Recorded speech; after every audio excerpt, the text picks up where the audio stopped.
ఆహా ఓహో గోంగూర మజాగా కాలిపోతుంది. అసలు ఎంత బాగా చేశాను తెలుసు ఫ్రెండ్స్ గోంగూర. తినబోయే ముందు వాసన చూస్తే ఏంటో బాగుంటుంది, అదొక కిక్కే వేరప్ప.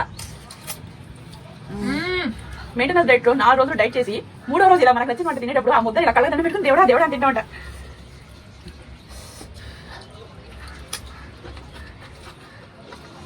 అబ్బా నోరు పట్టిన తుప్పు వదిలిపోయిందంటే నమ్మ నిజంగా సూపర్ ఉంది. అంత బాగా చేసా. కొంతమంది పుల్లగా ఉందంటారు, ఇది పుల్లగా ఉందా? కమ్మగా ఉంది. పుల్లగా ఎందుకు ఉంటుంది తెలుసా ఫ్రెండ్స్, కారం ఉప్పు ఇవి ఆయిల్ ఇవన్నీ సమానంగా వేయకుండా చికెన్ లో నీసు వాసన చెప్పిస్తారు. రెండోటి కారం తగ్గిన ఉప్పు తగ్గిన అది పుల్లగా వచ్చింది. ఈ 3 కరెక్ట్ గా చూసుకున్నాం అంటే అద్భుతం. ఫైనల్ టచ్ ఏంటో తెలుసా, మీరు ఇవి ఉప్పు కారం పసుపు వేసేసి జీలకర్ర మెంతులు 2 ఫ్రై చేసి ధనియాలు 3 వేస్తే ఇంకా మిగతా ఏం వేయకపోయినా అద్భుతమైన వాసన అనేది వస్తుంది, నీసు వాసన లేకుండా.